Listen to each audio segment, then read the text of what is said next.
know. Howdy, heretics! Before I tell you why 13-year-old Jehovah Witness girls are the meanest Jehovah Witnesses you ever meet, yes, 13-year-old girls are the meanest Jehovah Witnesses you ever meet. Before I tell you that, I will tell you why Jehovah himself would be disfellowshipped in Norway. Let me show you. Come here, I'll show you.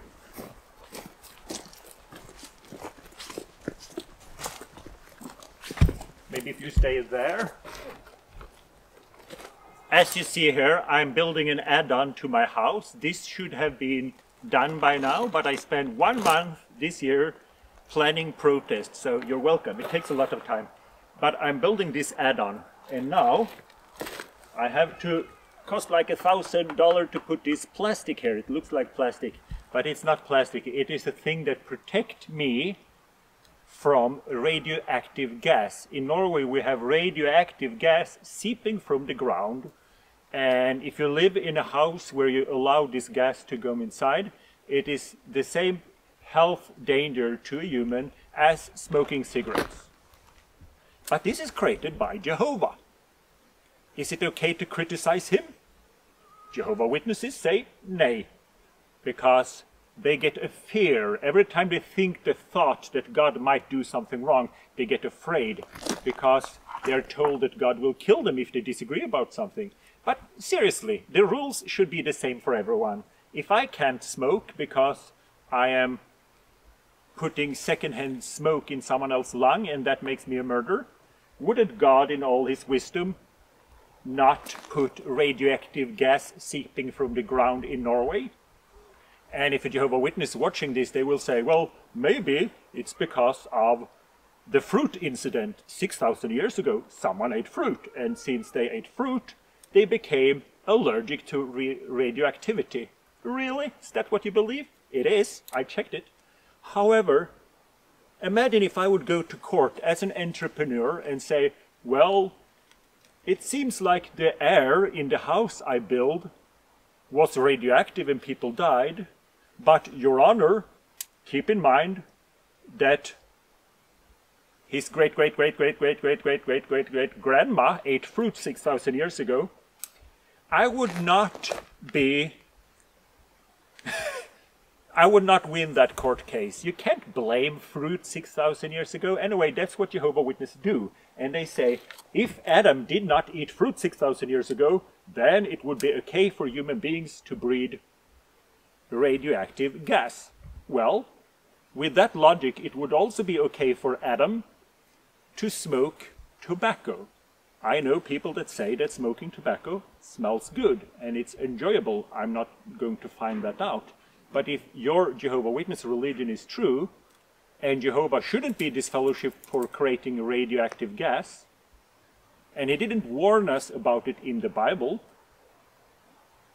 so for almost 6,000 years, human beings in Norway that have been reading the Bible for the last 1,000 years were oblivious to the fact that this was here.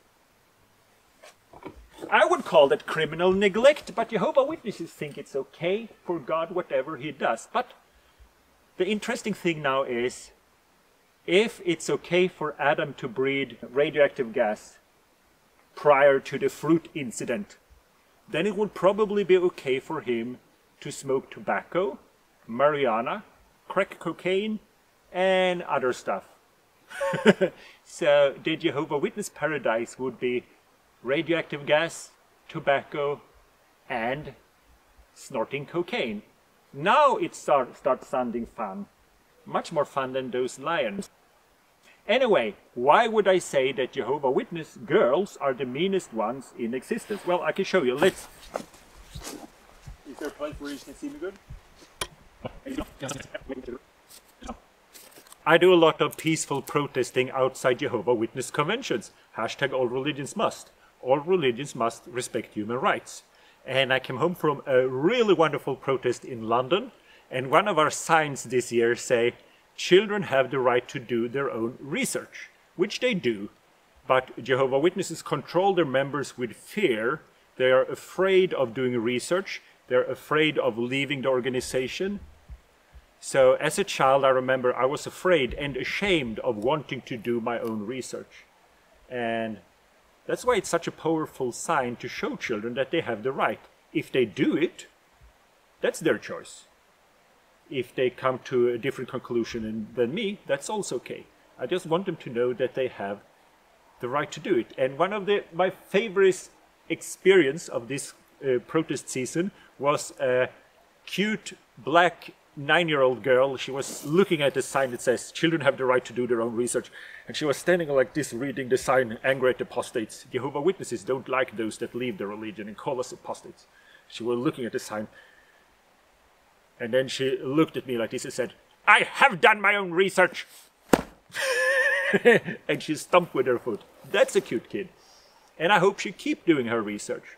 Imagine if you're Albert Einstein and you know everything about the universe, and you talk to a stupid person for 10 minutes.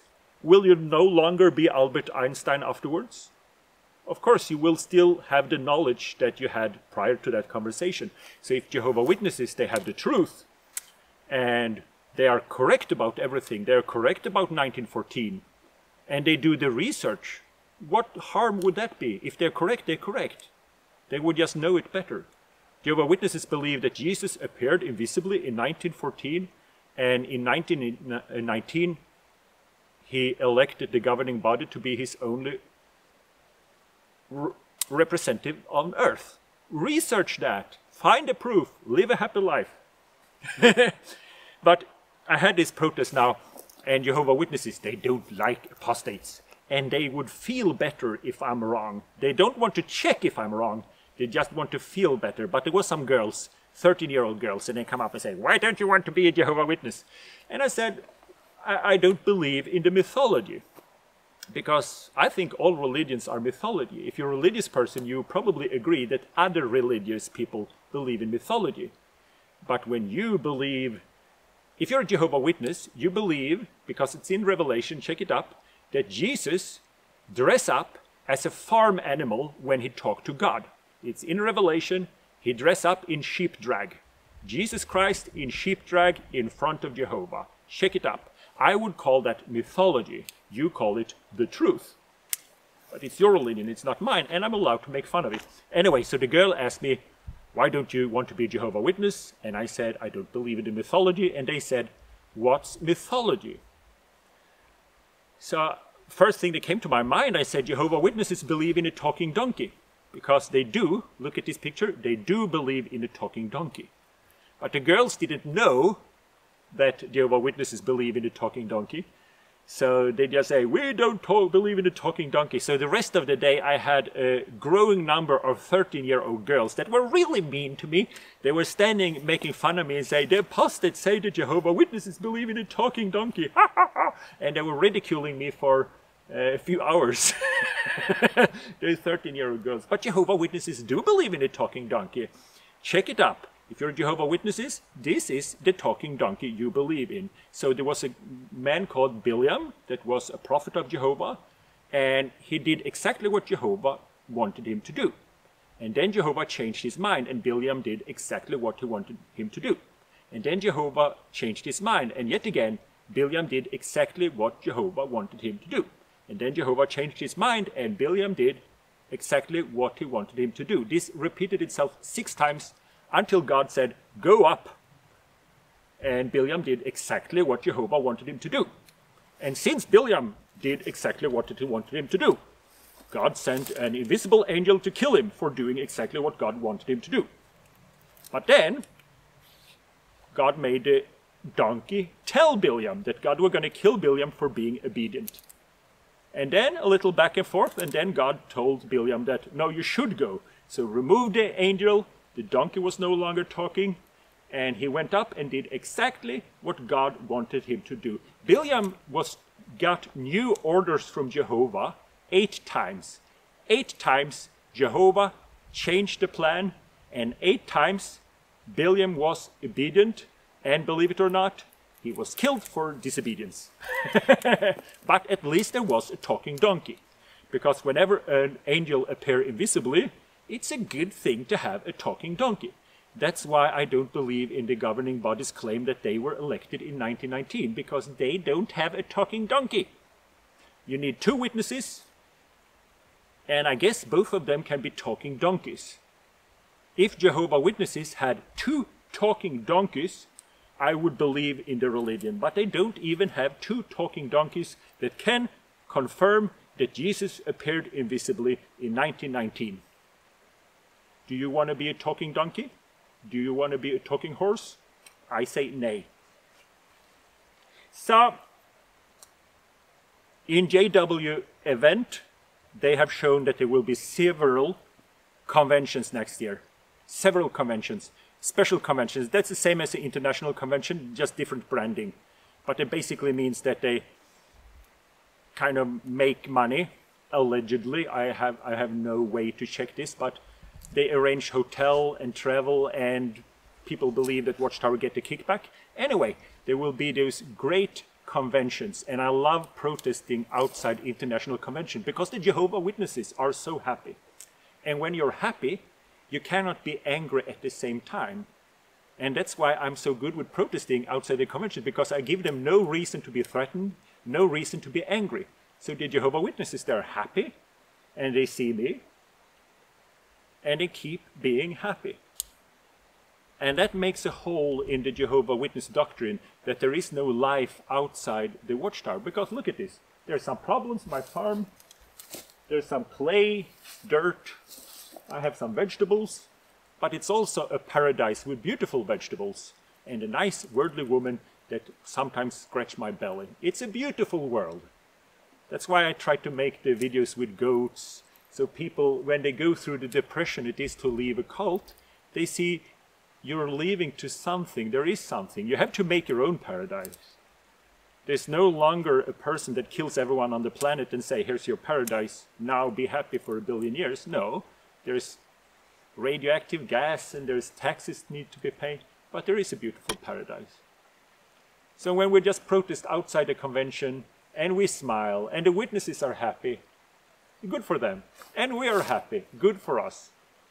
We provide a witness, a good witness, that there is a life on the outside, and that makes people happy when they leave, because leaving a cult is hard. At the last London convention, I went out to party with the witnesses. There was a pub, was full of Jehovah Witnesses. They know who I am, because I'm a big guy with a hat, and they recognize me. So I walked, it was a foos table. So I walked up to the Jehovah Witnesses at the foos table and say, you want to play a game with the apostate? And they looked at each other, so I just repeated the word apostate a few times. I am the apostate, I'm the apostate, they've been protesting out there, but can we play a game? And they say yes, so I got a token, and we played foosball. Me and the Jehovah Witnesses played foosball after me, telling them that I'm an apostate. If you just know how to be friendly to them, they will be friendly back. And I got messages from the protest in Melbourne. If you look at this picture here, these are the Jehovah Witness attendants in Melbourne. They tried to block us because of the dangerous knowledge. What if someone would see the dangerous knowledge? And one of those attendants contacted me and said that his impression of me was that I was a very nice guy, and I patted him on the shoulder and said, you know, you're just doing your job, you're a nice guy, have a nice convention. He remembered that, and I remember him, because he was a pain in the ass. But I was nice to him anyway. He was trying to stand in front of me, because that were his orders. He got a good impression from the apostates, and therefore it was easier for him to do research, and now he's leaving. That's his choice. He could stay. I don't care. It's his life. But it's a beautiful gift to give to someone, to remove the fear of reality. Because Jehovah Witnesses, they make you afraid of reality as a way to keep you. As a child, my parents told me, if you even look at apostate materials, you might get possessed by demons, and the demons will rape you when you sleep. That's a crime to say that against children. Children have the right to do their own research. And if Jehovah Witnesses are right, you don't need a talking donkey. You can see for yourself. let's look at this picture again. This is the conventions that will be. There is in South America, there's 2 in the United States of America, and there's several in Europe and 1 in Fiji. I want to organize protests on these places, peaceful protest for protect the rights of children, hashtag all religions must. If you want to help me or if you want to support me, please let me know in the description. Because it costs money, but we can make a difference for the children that grows up. So, this is my paradise. You're welcome to come and visit me anytime. And big thanks to my patrons. I need to buy a shitload of new signs in Russian, maybe in Espanol. I speak Russian and Spanish, so it would be fun to cover more protests, and especially the Russians one in Prague and maybe Bulgaria. But if you have any other idea and you want to support a protest one of these locations, contact me. So, like, share and subscribe, and see you in paradise.